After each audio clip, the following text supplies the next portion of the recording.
और आइए सबसे पहले बात करते हैं यूपी की। यूपी विधानसभा में राज्यपाल के अभिभाषण के समय आज खूब हंगामा हुआ। समाजवादी पार्टी के विधायक विधानसभा परिसर में धरने पर बैठ गए। इसको लेकर योगी सरकार का कहना है कि समाजवादी पार्टी अराजकता फैलाने वाली पार्टी है। यूपी विधानसभा के बजट सत्र की शुरुआत हंगामेदार हुई। सत्र शुरू होते ही सपा विधायकों ने प्रदर्शन शुरू कर दिया। शिवपाल यादव की अगुवाई में विधायक परिसर में नारेबाजी करते हुए धरने पर बैठ गए। इस दौरान विधायकों की पुलिस और वहां मौजूद मार्शलों से नोकझोंक हो गई। बजट सत्र के दौरान जैसे ही राज्यपाल आनंदीबेन पटेल ने अभिभाषण शुरू किया, समाजवादी पार्टी के विधायकों ने नारेबाजी शुरू कर दी। हंगामे के बीच राज्यपाल अपना अभिभाषण पढ़ती रहीं। बजट सत्र से पहले समाजवादी पार्टी के मुखिया अखिलेश यादव ने योगी सरकार पर हमला बोला। 2022 तक उन्होंने कहा कि आय दोगुनी किसानी की हो जाएगी। अगर आज भी हिसाब किताब लगाएं तो किसानों की आय दोगुनी नहीं हो पाई है। सदन में समाजवादी पार्टी के हंगामे पर यूपी के डिप्टी सीएम केशव प्रसाद मौर्य ने हमला बोला। समाजवादी पार्टी का जो चरित्र है वो अराजकता का है और इसलिए इस प्रकार के जो हथकंडे अपनाने का काम करके ध्यान भटकाने का काम कर रहे हैं। केंद्रीय गृह मंत्री अमित शाह ने यूनिफॉर्म सिविल कोड को लेकर के बड़ा बयान दिया है। शाह ने कहा कि ट्रिपल तलाक और अनुच्छेद 370 के बाद बीजेपी सरकारें यूसीसी बनाने को लेकर काम कर रही है। ट्रिपल तलाक और अनुच्छेद 370 हटाने के बाद केंद्र सरकार यूनिफॉर्म सिविल कोड को लेकर बड़ा कदम उठा सकती है। इस बात का इशारा केंद्रीय गृह मंत्री अमित शाह ने कोल्हापुर में एक बयान में दिया है। अमित शाह ने कहा कि मोदी सरकार ने ट्रिपल तलाक खत्म कर मुस्लिम महिलाओं को अपना अधिकार दिलाया है। शाह ने कहा कि बीजेपी सरकारें यूसीसी बनाने को लेकर काम कर रही हैं। उन्होंने कहा कि एक देश में दो निशान, दो प्रधान, दो विधान नहीं चलेंगे। एक देश में दो निशान, दो प्रधान, दो विधान नहीं चलेंगे। अमित शाह ने कहा कि पहले की सरकारें सियासत के चलते बड़ा कदम नहीं उठा पाईं। मोदी सरकार ने एक झटके में ही अनुच्छेद 370 और 35A उखाड़ कर फेंक दिया। अमित शाह के इस बयान के कई मायने निकाले जा रहे हैं। अगले साल यानी 2024 में लोकसभा चुनाव है। मोदी सरकार यूनिफॉर्म सिविल कोड को लेकर कानून बनाने की दिशा में आगे बढ़ रही है, यानी ट्रिपल तलाक के बाद केंद्र एक और बड़ा धमाका करने की तैयारी में है।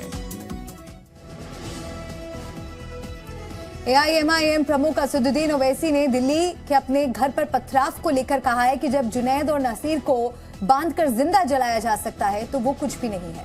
ओवैसी के घर पर बीती रात कुछ बदमाशों ने हमला किया था। फिलहाल पुलिस अभी तक किसी को गिरफ्तार भी नहीं कर पाई है। ये टूटी खिड़कियां और तोड़फोड़ के निशान एआईएमआईएम प्रमुख असदुद्दीन ओवैसी के घर के हैं। दिल्ली के अशोका रोड स्थित ओवैसी के आवास पर कुछ अज्ञात लोगों ने हमला कर दिया। ओवैसी के घर पर लोगों ने पथराव किया। हमले के बाद ओवैसी ने दिल्ली पुलिस में शिकायत दर्ज कराई है, जिसके बाद एडिशनल डीसीपी ने ओवैसी के घर का दौरा किया। शिकायत के मुताबिक ओवैसी ने रात में लौटने के बाद पाया कि शाम को उनके आवास पर पत्थर फेंके गए थे।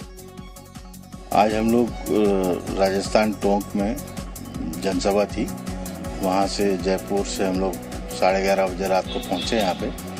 तो यहाँ आने के बाद मालूम हुआ कि जो 5:30 बजे किसी ने पत्थर मारे हैं। फिर बैरिस्टर साहब ने मुझे पार्लियामेंट स्ट्रीट पुलिस स्टेशन भेजा कंप्लेंट के लिए। पुलिस के आला अधिकारी मौके का जायजा ले रहे हैं। पूरे मामले की पड़ताल की जा रही है कि आखिर ओवैसी के घर हमला करने वाले लोग कौन हैं और उन्होंने पत्थरबाजी क्यों की। एआईएमआईएम प्रमुख असदुद्दीन ओवैसी ने कहा कि पथराव करने वाले वही लोग हो सकते हैं जो नाथूराम गोडसे के विचार को मानते हैं, जो नफरत फैलाने में विश्वास रखते हैं। ओवैसी ने दिल्ली के पार्लियामेंट थाने में शिकायत करने के बाद कहा है कि पुलिस को इस मामले में फौरन कार्रवाई करनी चाहिए। देखिए, जब दिन दहाड़े जुनैद और नसीर को किडनैप करके उनको पीट कर उनको जिंदा जला दिया जा सकता है, तो फिर मैं कौन सी खेत की मूली हूँ। और जो भी ये कर रहे हैं उनके हौसले इसलिए बुलंद हो रहे हैं क्योंकि उनको मालूम कि उनके पॉलिटिकली आइडियोलॉजिकली उनकी पार्टी सत्ता में है। और इसीलिए चाहे जुनैद हो, नसीर हो या जहाँ कहीं भी इस तरह से दलितों को, आदिवासियों को होता है, तो फिर असदुद्दीन ओवैसी एमपी जरूर है, मगर अब उनके हौसले बुलंद हैं। वो लोग रेडिकलाइज हो चुके हैं और उनको लगता है कि वायलेंस के ज़रिए से वो अपने एजेंडे को मुकम्मल कर सकते हैं। तो ये चौथी मर्तबा मेरे घर पर हमला हुआ है और आप देख रहे हैं कि 10 कदम के फासले पर दिल्ली पुलिस का हेडक्वार्टर है। सिंबल विवाद को लेकर शिंदे गुट और उद्धव ठाकरे का गुट आमने सामने है। सुप्रीम कोर्ट के फैसले के बाद भी झगड़ा शांत नहीं हुआ है। सुप्रीम कोर्ट ने उद्धव गुट की याचिका पर तुरंत सुनवाई से इनकार कर दिया है। वहीं विधान भवन में शिवसेना के ऑफिस पर एकनाथ शिंदे गुट आसीन हो गया है। हर दिन उद्धव गुट की मुश्किलें बढ़ती जा रही हैं। सिंबल विवाद पर एससी ने उद्धव गुट की याचिका पर तुरंत सुनवाई से इनकार कर दिया है। उद्धव गुट की ओर से अभिषेक मनु सिंघवी ने अर्जी पर जल्द सुनवाई की मांग की थी। जी, कोर्ट ने बोला कि 10/25 की डेडलाइन होती है कोई भी मेंशनिंग परफॉर्मा देने के लिए, वो टाइम पे नहीं दिया गया। शिंदे गुट ने उद्धव गुट पर एक और चोट की है। विधान भवन में शिवसेना के ऑफिस पर एकनाथ शिंदे गुट आसीन हो गया है। चुनाव चिन्ह और नाम पहले ही एकनाथ शिंदे गुट को मिल चुका है। उद्धव ठाकरे के कार्यकर्ताओं का जोश कम नहीं हुआ है। शिव सैनिकों का कहना है उद्धव ठाकरे के साथ जुड़े रहेंगे। विधानसभा में शिवसेना का जो दफ्तर था, जो आधिकारिक तौर पर उनको मिला हुआ था, जिसको पिछले 1 साल से उसको सील कर रखा था, अब वो एकनाथ शिंदे गुट को दे दिया है। पटना में राजधानी से 25 किलोमीटर दूर फतुहा के जेटली में पार्किंग के विवाद में 2 गुटों में खूनी भिड़ंत हुआ। एक गुट ने पुलिस के सामने ही दर्जनों राउंड फायरिंग की, जिसमें 2 की मौत हो गई है।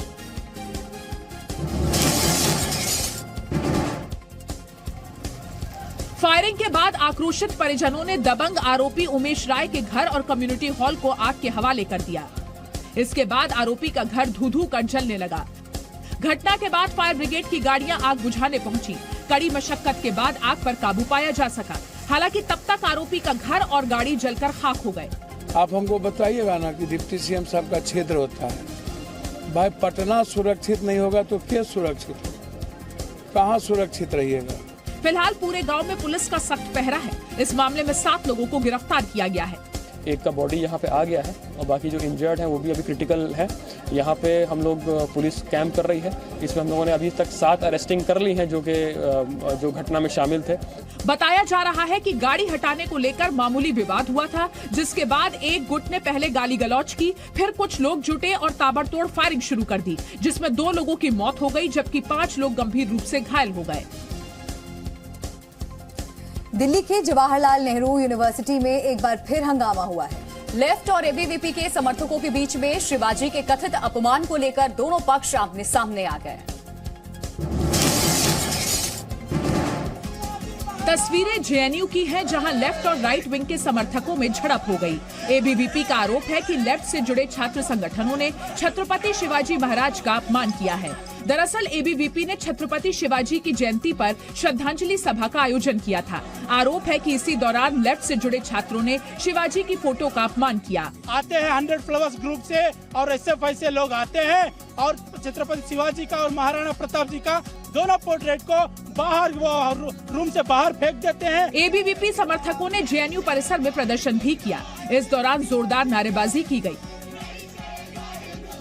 दूसरी तरफ लेफ्ट से जुड़े छात्र संगठनों का आरोप है कि आईआईटी बॉम्बे के एक स्टूडेंट के लिए इंसाफ की मांग को लेकर निकाले गए उनके मार्च के बाद एबीवीपी ने हमला किया है। हालांकि एबीवीपी ने सारे आरोपों से इनकार किया है। इस बीच जेएनयू कैंपस में बवाल के बाद बड़ी संख्या में दिल्ली पुलिस के जवान कैंपस में पहुंच गए और दोनों संगठनों से जुड़े छात्रों को शांत करा दिया गया।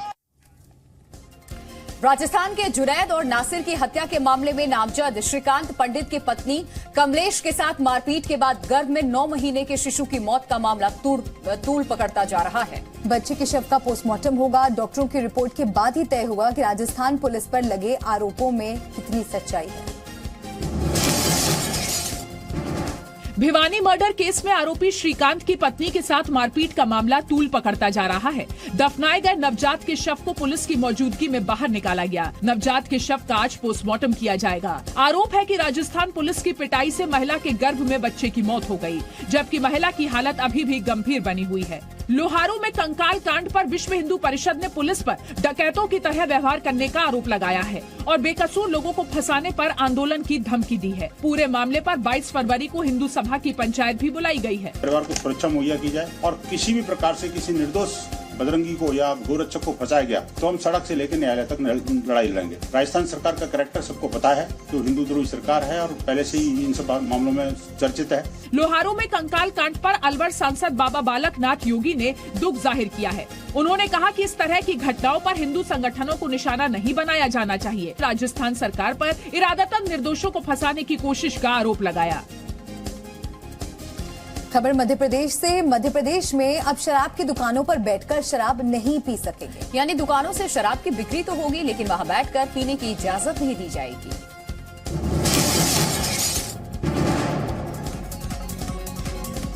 प्रदेश में सभी अहाते भी बंद करने के फैसले पर मुहर लगा दी। कैबिनेट बैठक में नई शराब नीति पर चर्चा की गई। बैठक में धार्मिक स्थल, स्कूल, छात्रावास से शराब दुकान की दूरी 50 मीटर से बढ़ाकर 100 मीटर करने का प्रस्ताव भी मंजूर हुआ।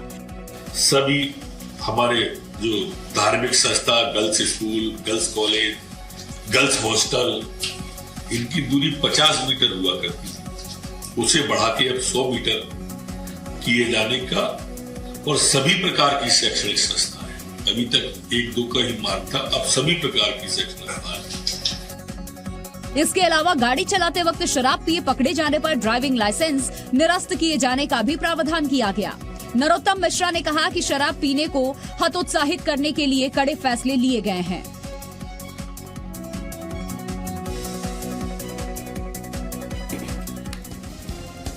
रायपुर में युवती पर हमला करके सड़क पर घुमाने वाले को पुलिस ने सबक सिखाया है। आरोपी ओमकार तिवारी का पुलिस ने इलाके में जुलूस निकाला।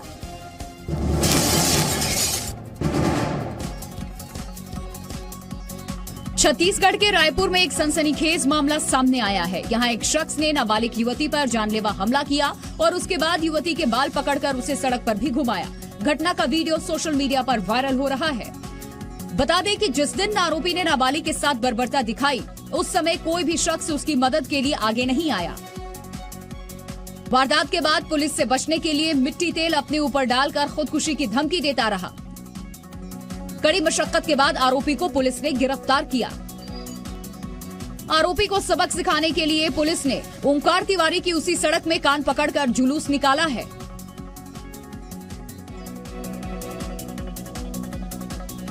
वो लड़की, उस व्यक्ति जो आरोपी है, उसकी दुकान में कुछ काम करती थी ऐसा बताया गया है। काम को छोड़ने को लेकर के और भी कुछ अन्य विवाद थे जिसको लेकर के आरोपी ने घटना की है। आरोपी को गिरफ्तार कर लिया गया, उससे पूछताछ की।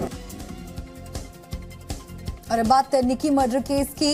इस केस में आरोपी साहिल को लेकर कई खुलासे हो रहे हैं। साहिल का आज मेडिकल कराया गया, वहीं साहिल की आज 5 दिन की रिमांड भी खत्म हो रही है। दिल्ली में हुए निक्की यादव मर्डर केस की जांच अब तेज हो गई है। दिल्ली क्राइम ब्रांच मामले में गिरफ्तार किए गए आरोपी साहिल को आज कोर्ट में पेश करेगी। कोर्ट में पेशी से पहले आरोपी साहिल को अस्पताल ले जाया गया, जहां उसका मेडिकल टेस्ट हुआ। कोर्ट ने साहिल समेत सभी आरोपियों को 5 दिन की रिमांड पर भेजा था। इन सभी आरोपियों को आज कोर्ट में पेश किया जाएगा। आरोपियों की पेशी के दौरान क्राइम ब्रांच कोर्ट को निक्की मर्डर केस से जुड़ी जांच की जानकारी देगी। क्राइम ब्रांच पुलिस को बताएगी कि मामले में उसकी जांच कहां तक पहुंची है। आपको बता दें कि पुलिस ने निक्की मर्डर केस में आरोपी साहिल के पिता वीरेंद्र सिंह समेत 6 लोगों को गिरफ्तार किया था। पुलिस के मुताबिक वीरेंद्र सिंह जानते थे कि उनके बेटे साहिल ने निक्की की हत्या की है। फिलहाल क्राइम ब्रांच कोर्ट से सभी आरोपियों की रिमांड मांग सकती है ताकि जांच को आगे बढ़ाया जा सके।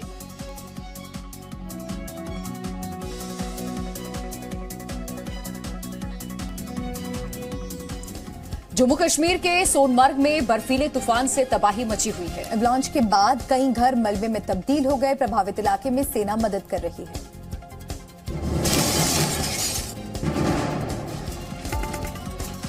बर्फीले तूफान से तबाही की ये तस्वीरें जम्मू कश्मीर के सोनमर्ग की हैं, जहां एवलांच ने लोगों से उनके आशियाने छीन लिए।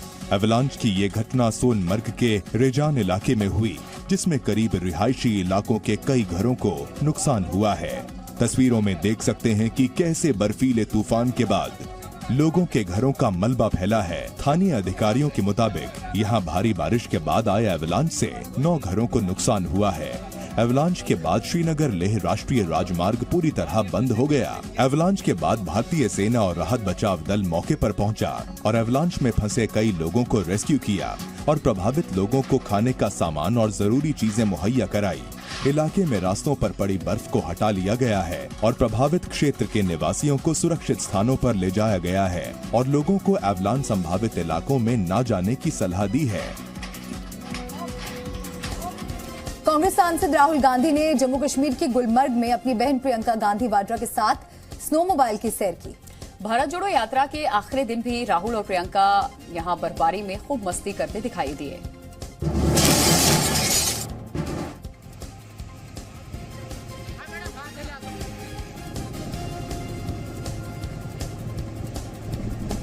राहुल गांधी के नए अंदाज की तस्वीरें सामने आई हैं, जहां राहुल गांधी बर्फ के बीच स्कीइंग करते नजर आ रहे हैं। ये तस्वीरें गुलमर्ग की हैं, जहां उन्होंने अपनी बहन प्रियंका गांधी वाड्रा के साथ स्नोमोबाइल की सवारी की। भारतीय युवा कांग्रेस के राष्ट्रीय अध्यक्ष श्रीनिवास बीवी ने इसका वीडियो ट्विटर पर शेयर किया है। वीडियो में राहुल गांधी स्नी गॉगल्स पहने नजर आ रहे हैं और प्रियंका गांधी ने ब्लैक कलर का ओवरकोट पहना है। इससे पहले भी राहुल गांधी और प्रियंका के कई ऐसे वीडियो सामने आ चुके हैं जिन्हें लोगों ने काफी पसंद किया है। भारत जोड़ो यात्रा के आखिरी दिन भी दोनों ने बर्फबारी में खूब मस्ती की थी। दोनों स्नो फाइट करते नजर आए थे। तुर्की में ऑपरेशन दोस्त खत्म हो गया है। विनाशकारी भूकंप के लगभग 12 दिनों के बाद एनडीआरएफ की आखिरी टीम भी तुर्की से अब वापस लौट आई है। एनडीआरएफ कर्मी और डॉग स्क्वाड की 3 टीमें भूकंप प्रभावित तुर्की को सहायता के लिए पहुंची थी। विनाशकारी भूकंप के लगभग 12 दिनों बाद एनडीआरएफ की आखिरी टीम भी तुर्की से वापस घर लौट आई है। ऑपरेशन दोस्त के तहत एनडीआरएफ कर्मी और डॉग स्क्वाड की 3 टीमें भूकंप प्रभावित तुर्की की सहायता के लिए पहुंची थी। इस दौरान सभी के चेहरों पर मुस्कान थी और हर कोई भारत से मिली मदद की तारीफ कर रहा था। वहीं भारत लौटने पर एयरपोर्ट पर उनका माला पहनाकर स्वागत किया गया। टर्की गवर्नमेंट भी इसमें काफ़ी हेल्पफुल रही है, बट वहाँ के लोकल्स बहुत ही हेल्पफुल थे। इतना होमली उन्होंने हमें वहाँ पे फील करवाया और हम लोग वहाँ अकेले काम बिल्कुल नहीं कर रहे थे। हमारी पूरी टीम और लोकल वॉलंटियर्स की पूरी टीम वहाँ पे थी। भारत के ऑपरेशन दोस्त के तहत एनडीआरएफ की 151 जवानों की 3 टीमों और डॉग स्क्वाड ने तुर्की में विस्तार से खोज और राहत बचाव अभियान में हिस्सा लिया था। एनडीआरएफ की टीमों ने नुरदागी और अतंकिया में 35 जगहों पर पीड़ितों की मदद की और मलबे में दबे लोगों को निकालने का काम किया था।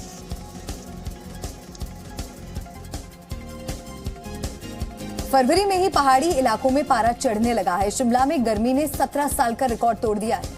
वहीं दिल्ली में भी अब तापमान तेजी से बढ़ रहा है। दिल्ली, यूपी समेत उत्तर भारत में मौसम करवट ले रहा है। सर्दी जाते ही गर्मी ने दस्तक दे दी है। देश के कई हिस्सों में न्यूनतम तापमान सामान्य से अधिक दर्ज किया जा रहा है। फरवरी में पहाड़ भी तपने लगे हैं। हिमाचल में पारा चढ़ने लगा है। शिमला में इस बार फरवरी में अब तक का सर्वाधिक उच्चतम तापमान दर्ज किया जा रहा है। माना जा रहा है कि इस बार गर्मी बहुत पड़ने वाली है।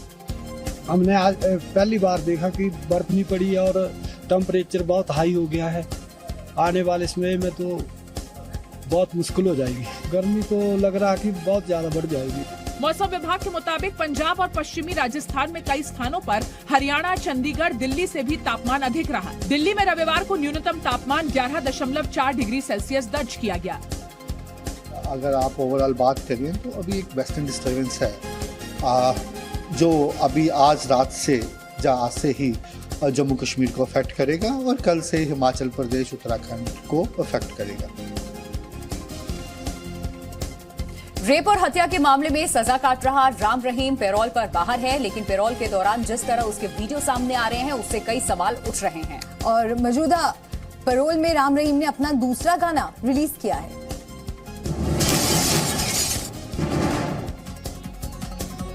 चालीस दिन की पैरोल पर बाहर आए राम रहीम का ये दूसरा म्यूजिक वीडियो है और इस वीडियो को कुछ ही घंटों में 30 लाख से भी ज्यादा व्यू मिल चुके हैं। राम रहीम की मस्ती का ये वीडियो देखिए, जिसमें राम रहीम नीले आसमान के नीचे सफेद रंग के अपने घोड़े के साथ दौड़ लगा रहा है। आगे आगे घोड़ा दौड़ रहा है और पीछे पीछे बाबा राम रहीम। घोड़े की लगाम बाबा के हाथ में है।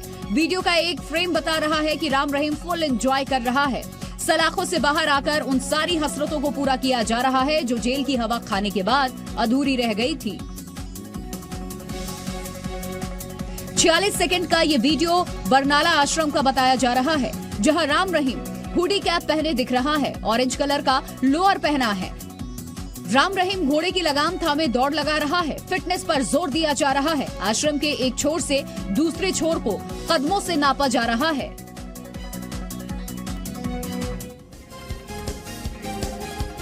और इसी के साथ यहाँ पर एक ब्रेक का वक्त हो गया है। ब्रेक के बाद भी खबरें हमारे साथ जारी हैं जी न्यूज पर।